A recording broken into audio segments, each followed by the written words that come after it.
everyone, welcome back to my channel. Today, I wanted to share with you all the books that I've accumulated over the last 3 to 4 months.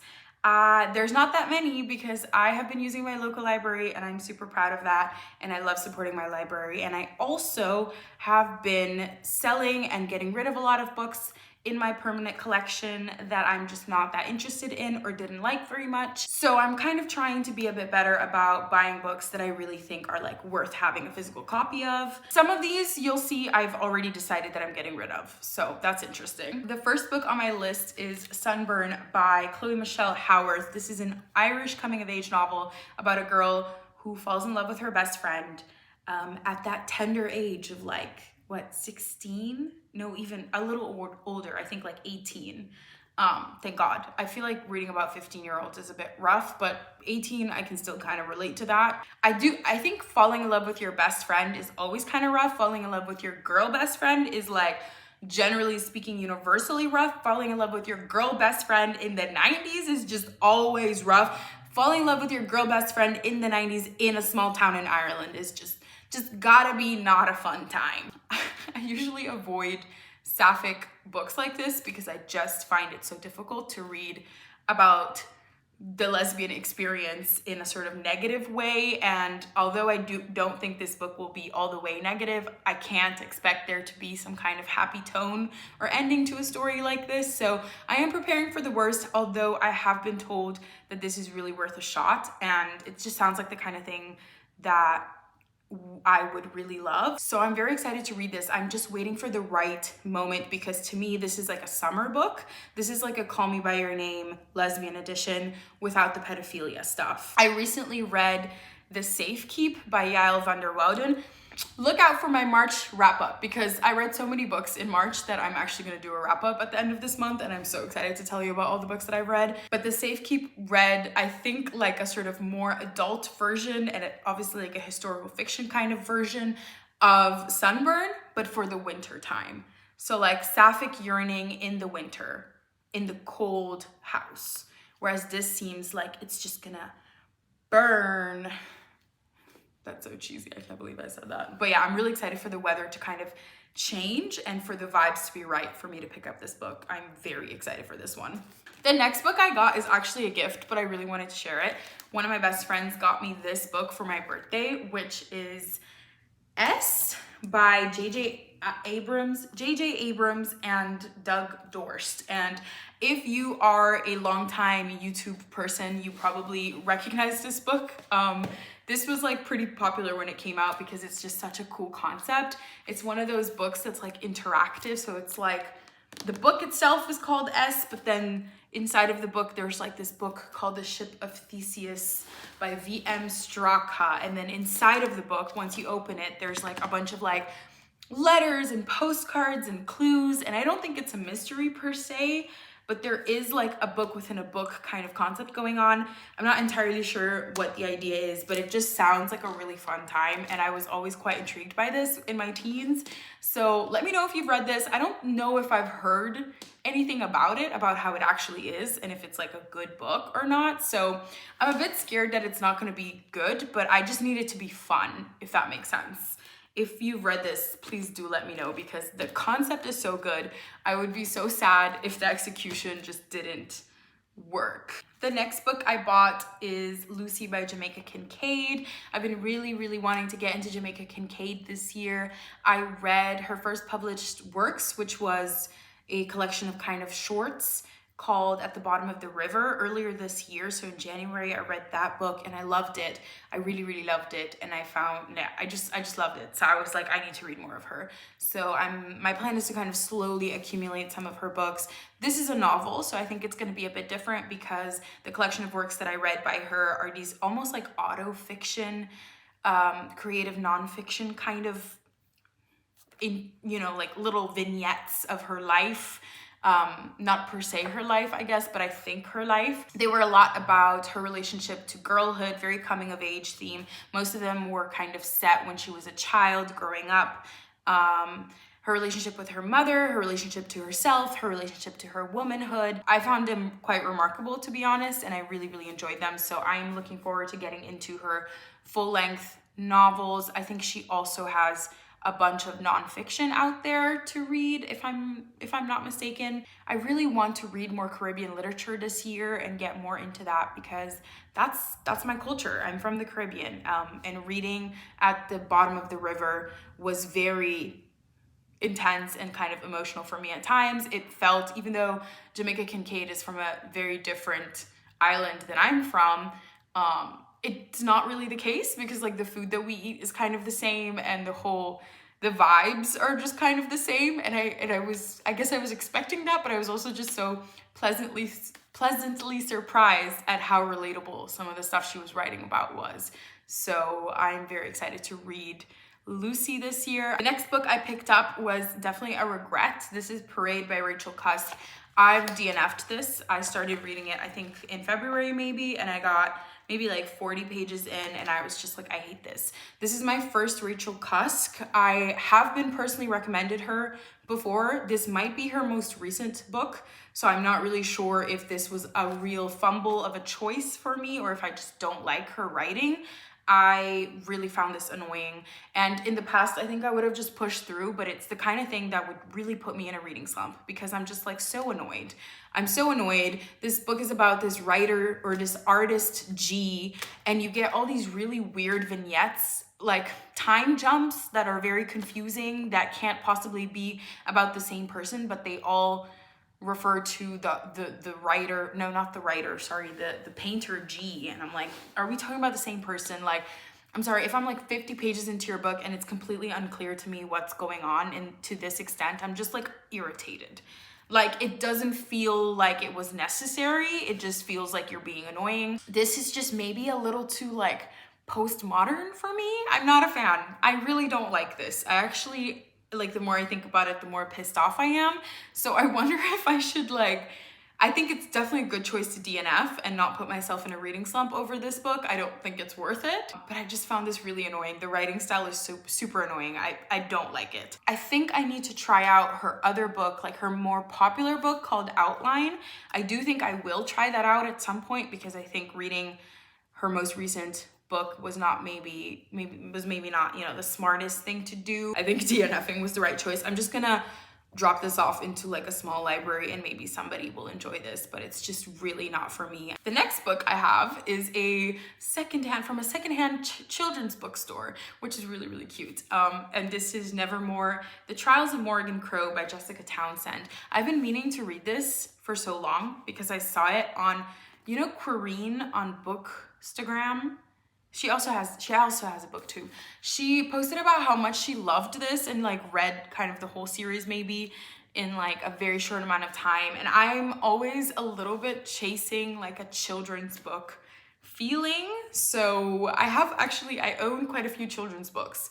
I don't think I've ever read one, like one of these types of like middle grade books. I often have like a craving for that kind of thing. So I was looking for something like this when I saw it on Quirine's Bookstagram, and I thought it sounded really interesting. She said it was like really kind of well written for a middle grade series. I am hoping that this was a good purchase. I'm not particularly in the mood for reading this right now, so it's really one of those books where I'm just like, I just want to make sure I have it for the moment, for when the time comes. It's about a girl who is cursed, and she is like about to die. It's actually such a crazy plot. She's like gonna die because all cursed children die on this like particular holiday, or something like that. But instead of dying, she's actually like in this other world, and she has to like pass all these tests in order to be, I don't know, somebody important to somebody important in that other world. And that just sounds like so wonky and fun, and also a little bit dark, because this cursed child is like dying in the real world, which is interesting. Like, it's already like an interesting kind of theme for a children's book. Fun. My next purchase was Mercies by Anne Sexton. It's a selection of her poems. I love to read a little bit of poetry every year, and usually by women. All my favorite poets are women. So I have not read Anne Sexton yet, so I'm kind of looking forward to diving into her. I hope I made a good choice, because I feel like I'm a little bit picky with poetry. Like, I'm not the easiest to please, but I actually don't know anything at all about this woman. Yeah, I'm really curious to get into her, because the poetry like itch. It definitely hits me at least once every year. So it's bound to come. My next purchase was Housekeeping by Marilynne Robinson. Jess over at Sunbeams, Jess talks about Marilynne Robinson a lot, and particularly this book actually. Then I was watching this podcast. I really love this podcast. I don't like to listen to things, I like to watch them. This video podcast by this girl who explains things to her boyfriend. And she was doing an episode, I think last year even, where she was explaining the lore of this like literary feud grifter thing, where this woman who's absolutely crazy and ends up like scamming people and like lying about her whole life and all that, and becomes famous because of all these outlandish lies that she constructed about her childhood and growing up and all that stuff. Apparently she didn't want to become a writer until she like took a class in college and had to read this book. And once she read Housekeeping by Marilynne Robinson, she was like, yep, that's it, I'm gonna be a writer. And then she like scammed her way into the literary world. So it was like this outlandish, outrageous story kind of set in motion by somebody reading this novel, which is, by the way, Marilynne Robinson's debut, which is crazy. For your debut to be like so critically acclaimed. This is like an incredibly, I don't know if you've heard of it, but Marilynne Robinson is very, you know, well regarded in the literary world. And this being her debut, this particular novel is very, very highly regarded. So I am very excited to get to her. I know the Gilead series is also really interesting, but I really would just want to start with Housekeeping. It sounds like the kind of thing where, I don't know, I think I could really love this. My next recent purchase was The Wax Child by Olga Raun. This is my book club pick for this month, so I'm currently reading it. Yes, it was my suggestion because I read The Employees by her last year, and that made it onto my best books of 2025 list, and I really, really enjoyed Olga Raun as a writer, really as a thinker, maybe more than a writer per se. And I'm currently reading this and I'm thinking there is something about her prose that is so unfocused that I actually have a little bit of a hard time like staying in it. I had a similar thing with The Employees, which didn't exactly like take me out of it or anything. It's just like the reading experience was a little bit choppy for me, if that makes sense. I think some of her sentences are like a little bit strange. Like they don't really like roll off the tongue particularly smoothly. The prose is not smooth. I find the prose like a bit like choppy and maybe jarring at times. So it's a little bit, it's interesting that I'm having the same experience with this book because I actually thought when I read The Employees that maybe that had more something to do with my state of mind at the time that I was reading than with the book itself. But I am having this sort of exact same reading experience with The Wax Child now. So I think it's actually just really her prose. I do find myself just kind of having to kind of remind myself or like, you know, drawing my attention back to the page. So in that sense, it's not like the most pleasant experience because it's always just kind of better if you can just read. And if the prose has a kind of like lyrical or just easy rhythm to it. Whereas I find that her prose doesn't have like a nice rhythm. It's like different. It's more jilted. Jilted? Is that the word? No. So let me just read like a little bit to you. Maybe you can see what I'm saying. I don't know. They laugh, but in their laughter is disquiet, and they go home separately. Along the way, through the slit of Marin's sleeve, I observe 4 rats, a fallen quince apple, a wooden beaker now split, 1,200 raindrops that strike the stone. Do you know what I mean? Like the rhythm of it is very like, I have no idea how to explain, but in any case, I am reading this right now and I'm really loving it. It's very atmospheric. This is a kind of fictionalization of a very real and very famous witch trial that happened in Denmark in the 17th century. Yeah, it's quite horrifying actually, and it's told from the perspective of this like inanimate object, which is something that Olga Raun is just very interested in her literary works, which I just find super interesting. The perspective of this kind of like all-knowing wax child that is inanimate but feels and observes is just such an interesting, you know, literary device. I'm really enjoying it. I just don't know how to explain what her prose is like. I do think it really suits a story like this. I just feel like there's like a kind of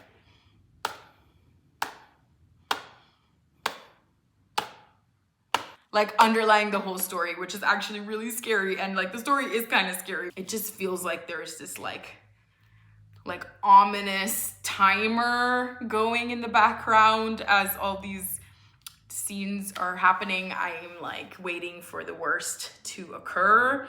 And I just think her weird, like choppy, bizarre, like rhythm of her prose is just really lends itself well to this kind of story. It's really spooky.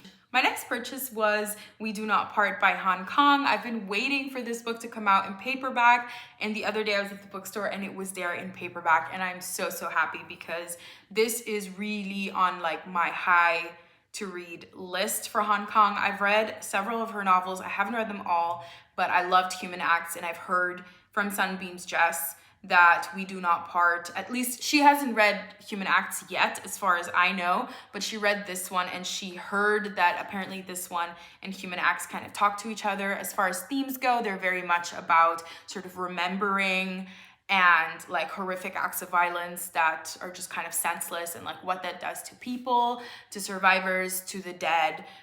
So very similar themes as Human Acts, and I really thought Human Acts was just phenomenal, so well done. So I am interested in those themes and I want to see what else she has to say about them. And the last book I have to show you, I just picked up today at a secondhand bookshop. This is The Garden Party by Katherine Mansfield.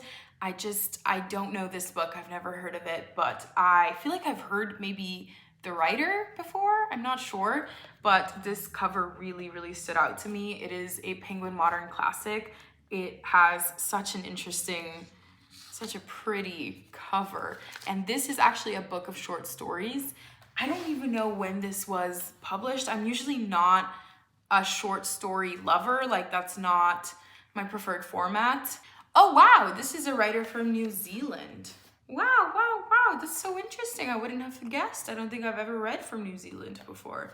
So that's super fun. I just really love this cover, this edition. It's just so nice. Yeah, I'm excited because I think these are supposed to be kind of vignettes of like ordinary people's lives, which is something that I don't typically find super compelling in literature. Like I'm not per se interested in reading James Joyce. Like that doesn't particularly appeal to me, but for some reason, maybe because of the cover, this kind of appeals to me, and it seems like it would be a really nice, like, cozy read, if that makes sense. Well, that was it for my book haul. I hope you guys liked this video, and I'm super duper excited to talk to you about my March reads and DNFs. I've been DNFing. I feel like that's been, like, the major key in keeping me reading and not falling into a reading slump. It's just, like, being serious about DNFing. I'm like really trying. It's hard. I'm still not particularly good at it. It's not like my first instinct or my first choice, you know? But I'm kind of forcing myself because it seems to really work. I think DNFing is really the way to go, to be honest. Bye!